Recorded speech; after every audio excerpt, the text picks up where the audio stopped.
자, 2026년 세계 경제를 한번 들여다볼까요? 지금 마치 거대한 줄다리기 시합이 막 시작되려는 참이거든요. 한쪽에서는 경제를 하늘로 쏘아 올리려는 강력한 힘이 작용하고 다른 한쪽에서는 그 발목을 잡아서 끌어내리려는 엄청난 저항이 맞서고 있습니다. 과연 어느 쪽이 이기게 될까요? 오늘 이 거대한 충돌의 본질을 한번 파헤쳐 보겠습니다. 그래서 우리가 던져야 할 질문은 딱 하나입니다. 2026년 과연 경제가 빵 터질까요? 아니면 푹 꺼져버릴까요? 이 질문에 대한 답을 지금부터 같이 찾아보시죠. 근데 재미있는 건요, 정답이 둘 다일 수도 있다는 거예요. 지금 경제는 거대한 생산성 혁명이라는 로켓과 전례 없는 정책 불확실성이라는 거대한 벽이 정면으로 충돌하려는 그야말로 일촉즉발의 상황이거든요.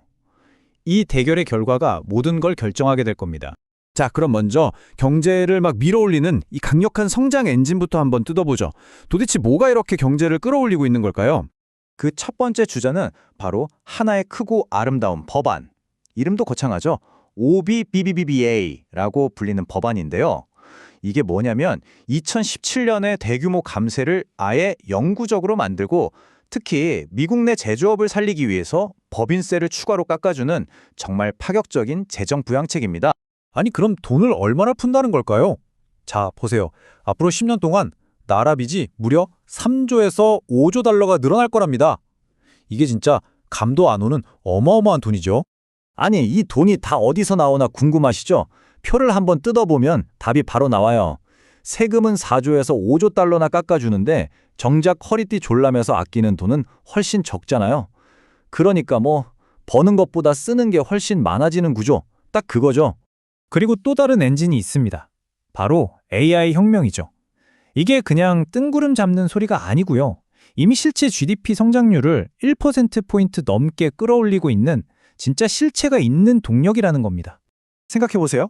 구글, 아마존, 마이크로소프트 이런 거대 기업들이 AI 인프라에 쏟아붓는 돈만 연간 5천억 달러래요. 이게 어느 정도냐면 미국 전체 설비 투자의 4분의 1을 차지하는 정말 말도 안 되는 규모의 투자입니다. 자, 그런데요. 이렇게 로켓처럼 솟아오르려는 경제를 뒤에서 확 잡아끄는 힘도 만만치가 않습니다. 이른바 우려의 벽이라고 하죠. 이 역풍의 정체는 또 뭘까요? 가장 큰 건 역시 관세 장벽입니다. 거의 모든 수입품의 기본으로 10에서 20%를 붙이고 여기서 끝이 아니에요. 특히 중국을 겨냥해서는 무려 30에서 60%짜리 관세 폭탄을 떨어뜨리겠다는 거죠. 이게 우리 지갑에 어떤 영향을 미칠까요? 당장 피부로 와닿는 예를 들어볼게요.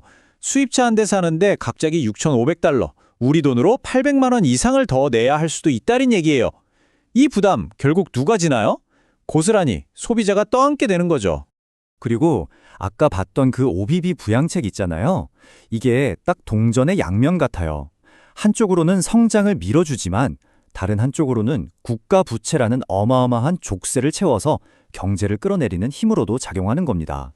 그래서 2026년쯤 되면 GDP 대비 재정 적자 비율이 7%를 넘어설 거라는 전망이 나와요.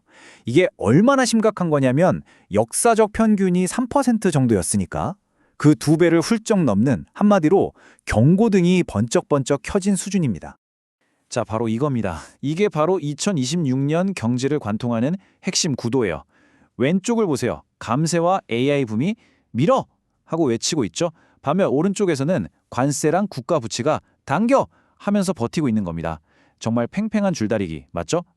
그런데 말이죠.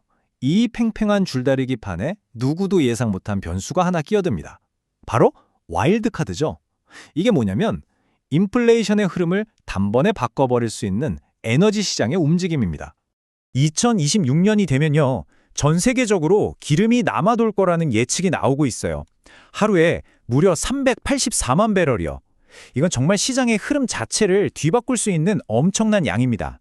그러니까 오펙 플러스 외에 다른 나라들이 석유를 막 퍼올리는 거예요. 덕분에 유가는 배럴당 50달러 선까지 뚝 떨어질 수 있다는 거죠. 이건 뭐예요? 관세 때문에 물가가 오르려고 할 때 그걸 꽉 눌러주는 강력한 디플레이션 앵커, 즉 닷 역할을 하게 된다는 뜻입니다. 자, 그럼 이 거대한 힘들이 부딪히면 시장은 어떻게 될까요? 모두가 행복한 파티는 아닐 겁니다. 오히려 승자와 패자가 아주 명확하게 갈리는 그런 극단적인 시장이 될 가능성이 높아요. 이 차트가 그걸 아주 적나라하게 보여주는데요. 현대차 주가입니다. 왼쪽을 보시면 미국 중간선거가 없는 해에는 주가가 괜찮죠? 그런데 오른쪽 중간선거가 있는 해에는 정치적인 변수 때문에 영 힘을 못 씁니다. 근데 2010년은 예외적으로 올랐네요. 저건 당시 경쟁사였던 도요타가 집중 공격을 받으면서 현대차가 반사이익을 본 거였거든요. 이게 뭘 의미할까요? 다음 타겟은 언제든 현대차가 될 수 있다는 아주 강력한 경고인 셈이죠. 여기에 또 하나의 불확실성이 더해집니다. 바로 법적인 문제인데요. 대통령이 혼자서 관세를 막 부과할 수 있느냐, 없느냐, 이걸 두고 법원에서 판결이 나올 거거든요. 근데 이게 합헌으로 나오든 위헌으로 나오든 어느 쪽으로 결론이 나도 시장의 혼란은 더 커질 수밖에 없습니다. 자, 여기까지 들으시면 머리가 좀 복잡하실 수 있어요. 그래서 도대체 뭘 봐야 하냐 싶으시죠? 그래서 딱 하나, 여러분이 집중해서 보셔야 할 핵심 지표 하나로 정리해 드리겠습니다. 과거 데이터를 보면 진짜 재밌는 게 보여요. 보통 주식시장이 좋았던 중간선거해를 보면요. 이상하게도 10년물 장기금리는 오히려 떨어지는 경향을 보였어요. 자, 그럼 핵심이 뭘까요? 만약 모두가 와, 시장 좋다고 환호하는 상황에서 이 장기금리가 거꾸로 오르기 시작한다? 그건 시장이 우리에게 보내는 아주 위험한 신호일 수 있다는 겁니다. 뭔가 잘못되고 있다는 거죠. 이렇게 경제가 양쪽으로 잡아당겨지는 거대한 줄다리기 속에서 우리가 길을 잃지 않으려면 뭘 봐야 할까요? 어쩌면 그 유일한 나침반이 바로 이 10년물 국채 수익률일지도 모릅니다.